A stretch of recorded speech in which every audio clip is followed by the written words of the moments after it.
But I guess I want to challenge you and ask you, well, what's the opportunity cost of not taking a risk? We're the only creatures on this planet to be able to seek out purpose and meaning and fulfillment. And yet the fear keeps us stuck even though we know that it's what we want and it's what we need.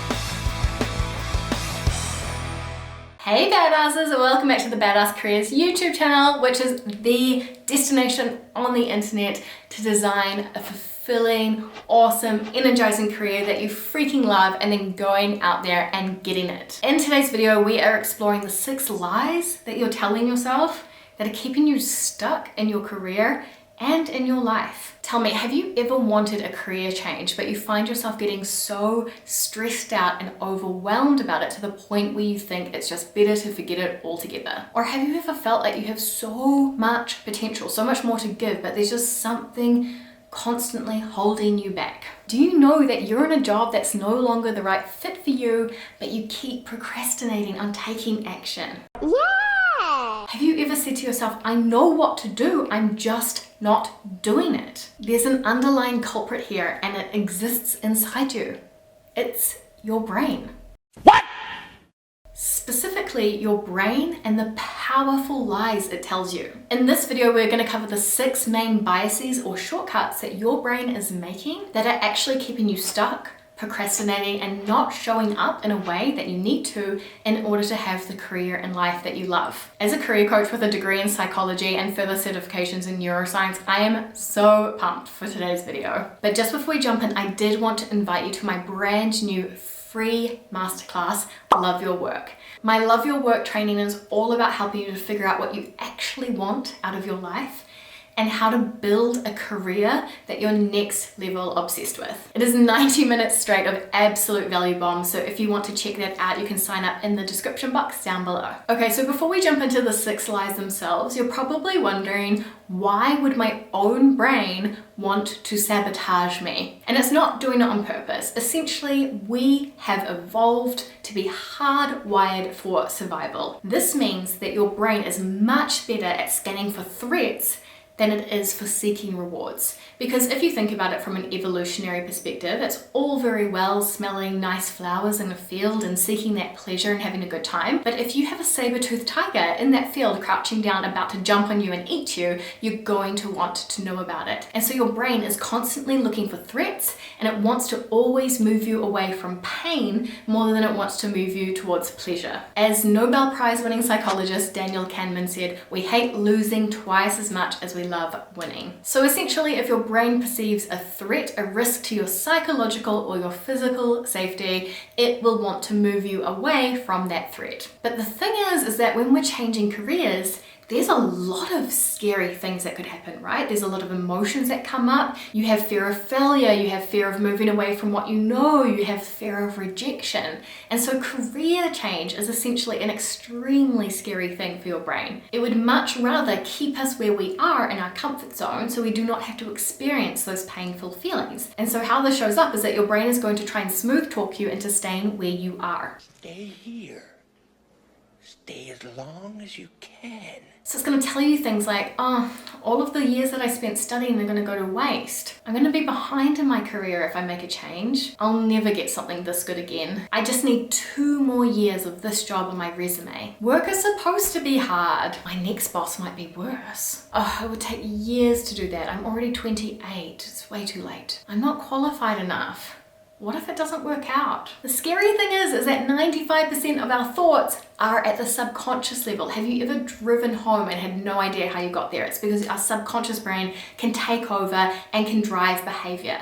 But the thing is, we may not even know that these thoughts, these limiting beliefs are swirling around in our brain all the time. So to overcome this is why I want you to understand in today's video these 6 major mental shortcuts that your brain is probably making that are keeping you stuck where you are. And by keeping you stuck where they are, they're probably holding you back from your true potential as well. So it's not good for you long term, but it's safer. So the first bias that I want to talk to you about is called the sunk cost fallacy. That is that you're going to lose all of the effort, the time, the money, the energy that you've put into your life and your career so far if you make a change. It might sound like, oh, I've already invested so much time and money into this. It would be such a waste if I change now. This is especially difficult for high achievers because research actually shows that high achievers are more likely to stay in roles that are no longer serving them longer than the average. And this is because one, they're super goal oriented in general, and so they've worked so hard for this, they've been heads down, they've really dedicated themselves to getting here, and they view giving up on this goal as quitting or failing. And two, they've just worked so hard to get to where they are. It does feel like an extra hit if you shift away. But the question I want you to ask yourself is it really true? Because all of your amazing experiences, stories you have to tell, accomplishments, transferable skills and competencies you've built up, the relationships you've built up, they go with you wherever you go. You are more than just your current job title or industry. You can add value in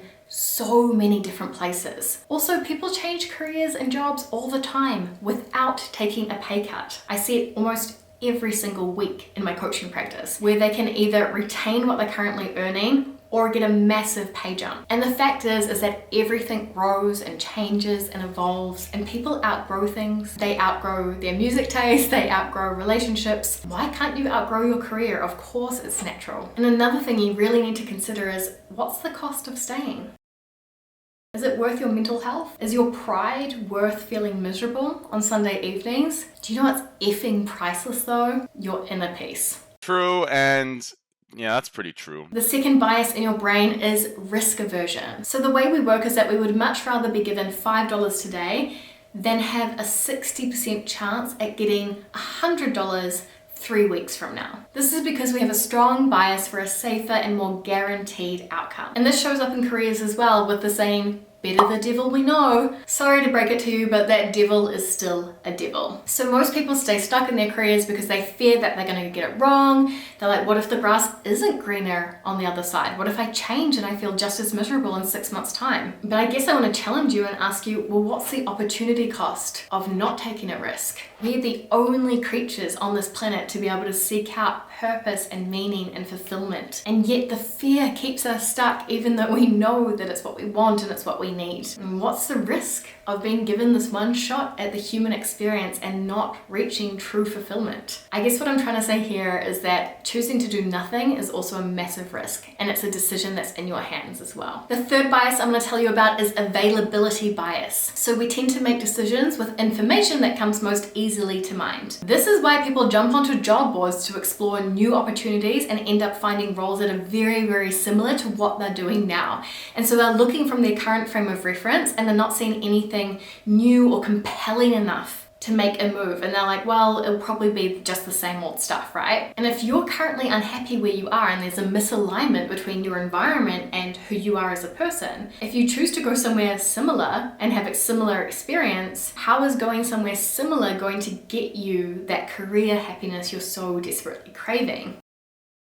So what I encourage you to do is go outside your bubble. Put some random words, smush your passions and interests together in that search bar and see what comes up, because there are over 12,000 different careers out there, and most of them you probably have never heard of. So definitely get curious and open-minded and get outside of your bubble. Bias number 4 is the halo bias. This is when you let one positive trait about a person or an environment override all the rest. So I see this a lot with golden handcuffs. Like if you're a lawyer and earning really good money, there's that one positive trait, and you absolutely let it override the fact that you don't actually like what you do day to day, you don't like your manager, etc, etc, etc. When you think like this, you assume that you're never going to get it as good anywhere else. Like you couldn't possibly earn really good money and do work that excites you, right? You know, the starving artist fallacy or the miserable millionaire fallacy, these kinds of things really hold us back. There are so many available shades and options in between. You do not have to be a starving poor artist who loves what they do, and you don't need to be a miserable millionaire either. In fact, research shows that people who are connected to their purpose and really love their work, they actually make more money and make it faster longer term. Which makes sense, right? Because if you love what you do and you're showing up with passion and people recognize that, it's obvious that you are going to be able to contribute hugely, make a big impact, and be compensated for that. So check your assumptions here, because it's exactly like when your friend who's miserable in her relationship says to you something like, "Oh, but I'll never find another guy who gets my sense of humor like he does." And you know that's just not true. Or maybe the next guy won't get the humor as well, but there'll be 4 way better amazing traits about him than this one. So it's exactly the same kind of concept. So just check yourself that you're not letting one positive trait about your current role keep you stuck and keep you from changing. Bias number 5 is the status quo bias. This is a preference of the brain for the current state of events, the status quo. The theory is that the current baseline, your status quo, is preferable because at least you know the cards that you've been dealt, you understand where you're at, and you are currently surviving and you're alive. So that's taken as a reference point, and any straying from this point is perceived as a loss by the brain. The thing is, the brain wants to keep you safe, it wants to move you away from pain, it wants to keep you alive, so it really wants to protect you. And even if you're in your current role and you don't feel like you're fulfilling your potential, you don't feel like you're self-optimizing, you don't feel like you're expanding, the brain doesn't actually care about that because at least you're alive. So what you need to do is really reassure your brain that this change is not life or death, and that even though it's the unknown, it could bring so much happiness. You actually need to visualize for your brain waking up happy on Mondays,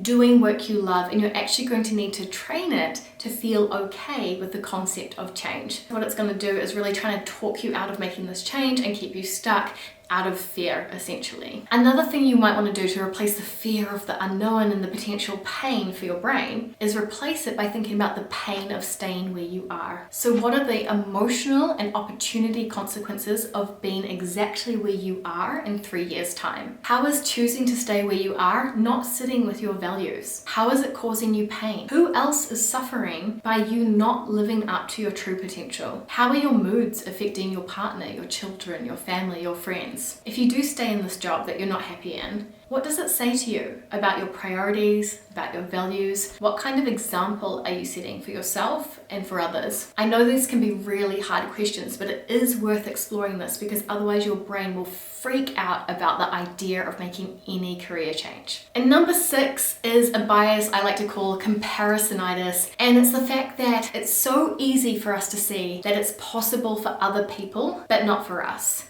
It's possible for them because they have XYZ skills and strengths that I don't have, and so it would never work out for me. So what you need to remind yourself of is how awesome, how badass you are. One activity I would love you to do is set a timer for 7 minutes and write at the top of the page, "I am a badass because," and for 7 minutes non-stop you are going to start writing. And you may not be able to start straight away, you might be like, "Oh, I can't think of anything." And I want you to go through your experiences. I want you to think about all the times you've started something new and you've learned a new skill and you've proven to yourself that yes, you can. And I want you to go through and think about all the reasons you are a freaking badass. And as simple as it is, it can really help you realize that you're unique. This is your career path. There's no point comparing yourself to anyone else because there's literally no such thing as 2 career paths the same. You're on your journey, so make sure that you're doing your thing and feeling fully fulfilled and like you're reaching your potential. Yes, you can! Just do it! Cool guys, so I hope you enjoyed this foray into psychology and some of the lies that you tell yourself that are keeping you stuck and unhappy in your current career and life. And if you want to get out there and do something about this, absolutely check out my free training, Love Your Work. The link is in the description box down below. In this training, you are going to learn how to design your next level career that feels like you and then actually go out there and make it happen. So thank you so much for staying till the end, and otherwise I'll catch you here next week on the Badass Careers YouTube channel. Bye!